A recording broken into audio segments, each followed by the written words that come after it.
Hi guys, what's up? So andito kami ngayon sa sa SM Supermarket kasi kailangan natin kasi meron kaming gift certificate na worth 1,600. May nagbigay sa amin, so salamat. And titingnan namin kung ano-ano yung mapili namin na mga kailangan namin para sa worth 1,600. Haggard over sa sasot. Ayan guys.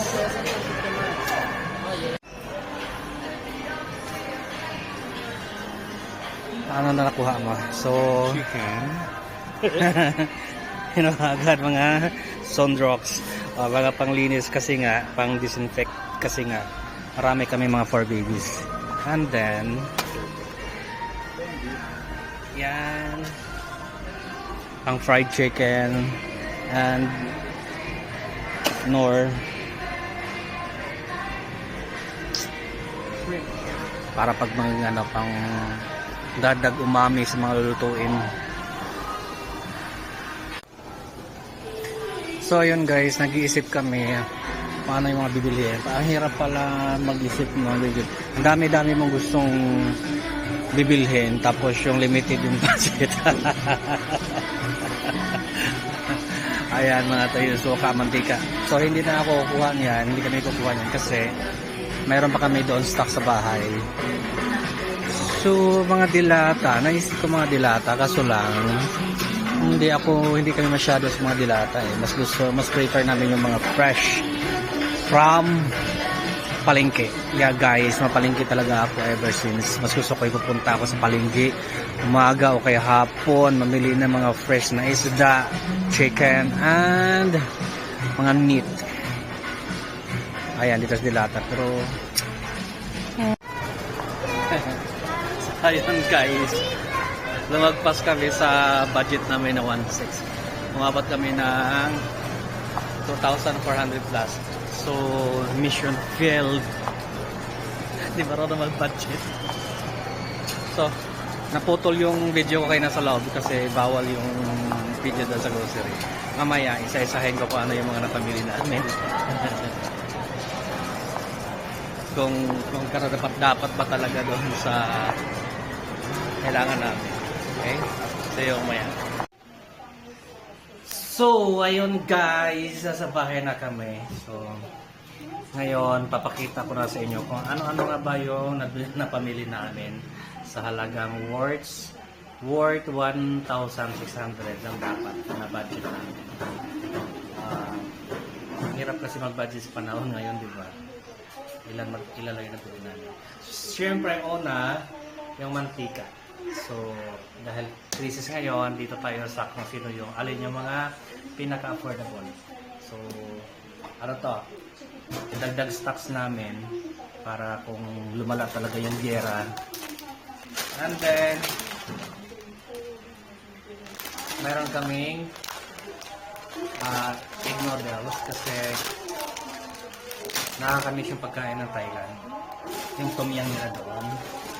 And then, meron din kaming pad thai noodles. And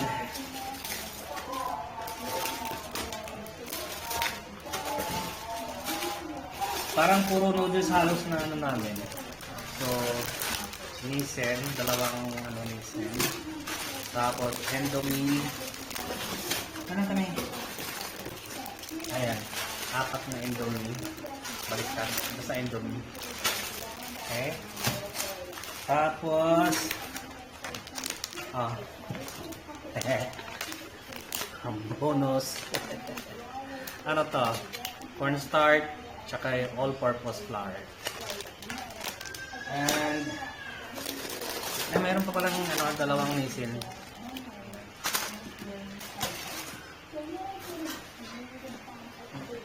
Nakikichismis na yung mga anak ko. Baking powder and baking soda. So, paano to? Minsan kasi pa kailangan ito to. Yung parang hindi mo, minsan bigla-bigla na meron kang gagawin na kailangan mo. And, magic. Sana magic. Lahat magic. Kari-kari.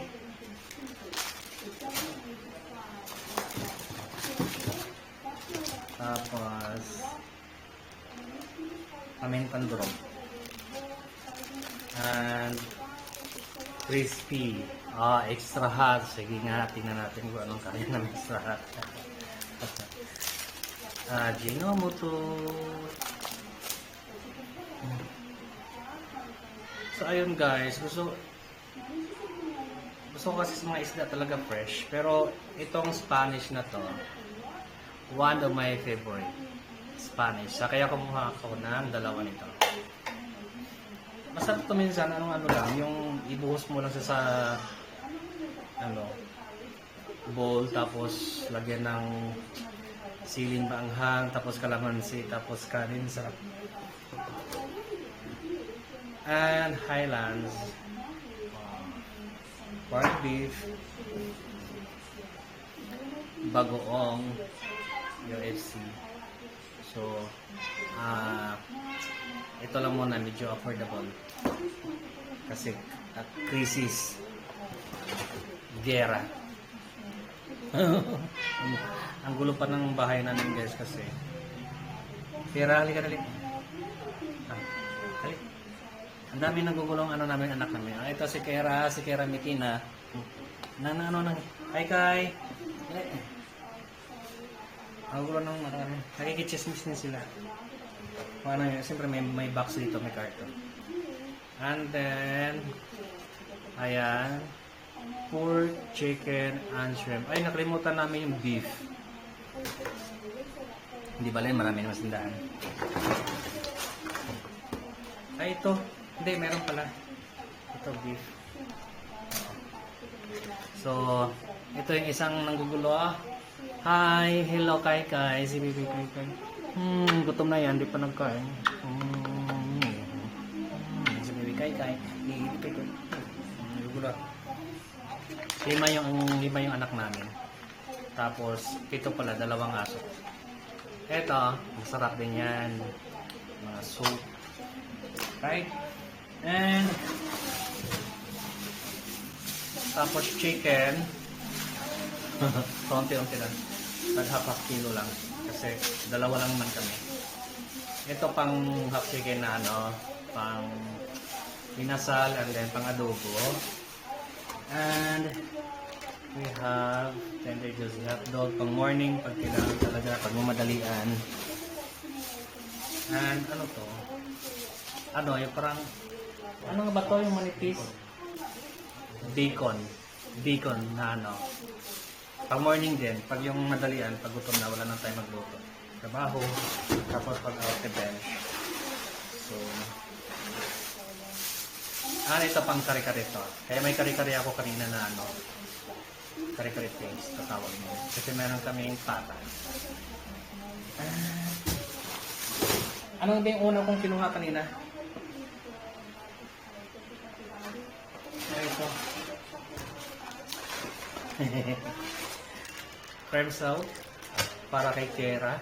Ito para sa amin. Ano to? Hair spa. Paminsan-minsan nagaganyan kami. Naglagay siguro. Tapos, 2 ganito. Pang disinfectant. Ang 2 siya. And, ito sa mga kasi sa mga sapin sa sofa, ganyan. Tapos mga doormat. Nilagyan namin ito kasi nga ito yung for babies namin. Yung mga paa, so ayun guys, yung namin, ang budget namin, yung gift, ano ba tawag na? Gift check. Worth lang, worth lang 6 lang. Dapat yun talaga ang goal namin. Tapos, alam mo, ano ba yan? Pumpkin, halika na. Tapos yung, halika na, dali. Yung isa na pangalan na may anak dito. Ito, bakbo. Ayaw magpahalik. So, umabot kami ng ko makita.